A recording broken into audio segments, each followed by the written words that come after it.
even Trust me, I won't think about it because there will be no thought process because a blank piece of canvas and paint for me is a world that I've attempted to do once before, but it was not pretty. Okay, and I don't know if this is not supposed to be pretty. This is to actually feel free and not feel self-conscious about well, what what you're putting worries on the me is canvas. the last time with my conscious mind it wasn't pretty. I can imagine what it's going to be with my subconscious mind. Let me take care of that. All right, so we're going to move over to this blank canvas, Yes. and you're going to instruct me and guide me. I'll tell you beforehand what you do, and then you're just going to go at it. Excellent. Okay. It's going to be up to you. All or right. you. So let's move over here. Okay. Okay. All right. So here we are. We have a blank painting. Okay. Now, it's kind of like I actually see something in this. Okay. You know, I don't know if you're familiar with Yasmin Riza's play. It's called Art, and it's a play about three guys. Okay, who are best friends, and one of them's a dentist. Okay, and one of them's a stockbroker, and one of them is in the stationery business. Okay, so the dentist, who is actually very affluent, he has money. Okay, he goes and he likes to go to art galleries.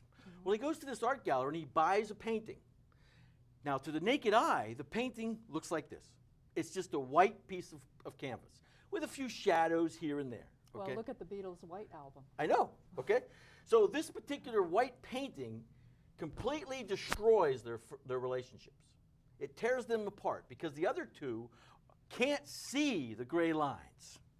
Okay, and what it does is the play actually explores and looks at what relationships are and how they're defined. Okay, and how other people perceive what you see and they don't. Okay, so it's actually an interesting play. So here I am. I've got 4 colors. I've got 5 colors. 5. White, in this case, even though this is a white canvas, this actually adds texture, and you can actually draw it through other colors to create other colors. So you don't want to It's kind of like a basic color that you can mix purple and white and yellow and come up with my own color. Right. Which is something I would probably do because I did that in school when I had crayons and those kinds of Okay, things. and I bet it was fun. It was actually fun. But of course I was working with my right hand. Okay, but this is all about fun, and we are not trying to create something that looks like anything here. This is simply having a good time, being free, just being free and just working with the color. Okay. So I don't look at it yet. Oh. Don't look. Okay. Okay, so what you're going to do is not think. You're going to go to, instinctively go to the first color you want to put on there and use your whole body. The only thing that we have to be careful of is you don't want to make mud. So you want to be careful of not mixing the colors too much once you get 2 or 3 colors on there. So do I have one for mixing? Nope, you're going to use one brush for each color. So, and don't worry about that. We'll just. So I'm just going to, I'm not going to look, I'm going to look down, and I'm going to go for the first color. Yes. Okay, I already know what the first color is going to be. Okay, it's going to be red. Okay, I'm going to take Put some more color on that. I'm going to take my left hand, okay? Yes, that's right. I'm not thinking, Right. okay, and I'm going to go. Use your whole body. Yep. Yes. Good. Great. Okay. All right. That's not actually red. That's kind of a weird kind of red. So I'm going to take a little purple. Oh, use a different. All right. Okay. Well, that's okay. I just didn't want it to be muddy, but that's fine. See now, see got the streaks there? I'm liking it. Okay, you're liking it so far? Yeah. Okay, so I'm going to put this over here. And then I'm going to go with some blue. All right. And I'm not really thinking about this, Okay. okay? All right, so.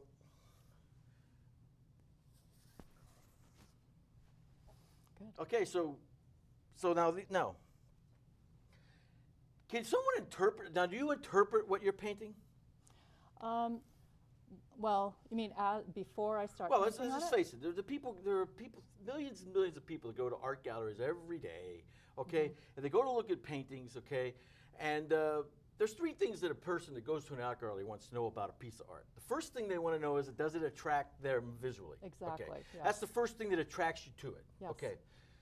The next thing that you want to know is about the artist, because what most artists don't understand is that the value of the painting is 50% of its value is what it looks like, but the other 35% of it is information about the artist.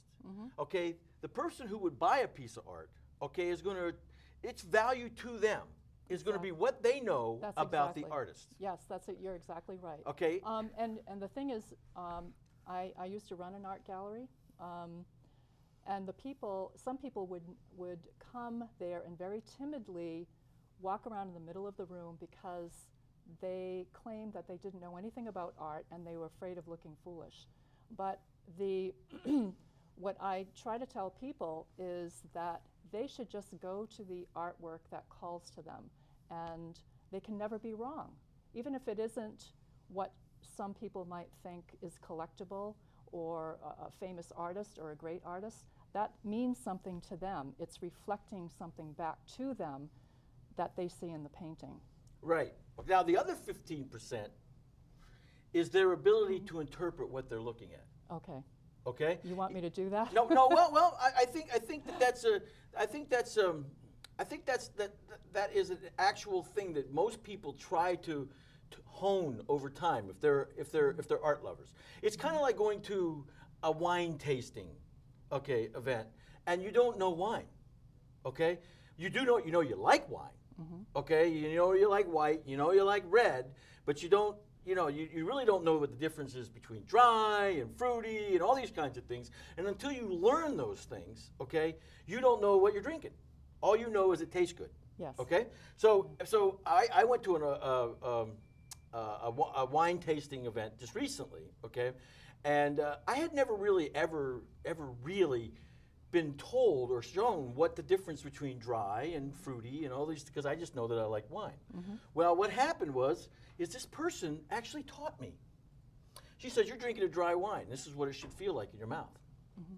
So, well, you're able, when you go to a wine tasting, which I've never been to one, but I'm assuming that they help you to select the things that even more that you like. Right. And you're able to recognize it. You're able to recognize it just by tasting the wine the next time, whether it's fruity, whether it's oaky, Right. or some other thing. So what I'm doing is I'm looking at this, okay, and if this were a glass of wine, what would it be? Would it be a red? Would it be a I think it would be a red, and it has a lot of legs. Legs means There's something missing though. There is one thing missing. I'd like you to put actually more color, cover the canvas if you would. Cover the canvas. Well, not totally cover it, but yeah, put a All lot right, more on there's there. just not enough here. Okay. I kind of like this just the way it is. Well, I was thinking the same thing. Okay, now I'm no Renoir or Picasso, but they would like this. Okay, I don't know how I feel about the running, so I'm going to kind of fix that a little bit. Okay. Okay, now most people would say the running's kind of cool. Ooh, look at that. Okay. All right. Fill in some of these empty spaces with one color, and let's see what happens. All right, we just did that. We're going to do that. We're going to go.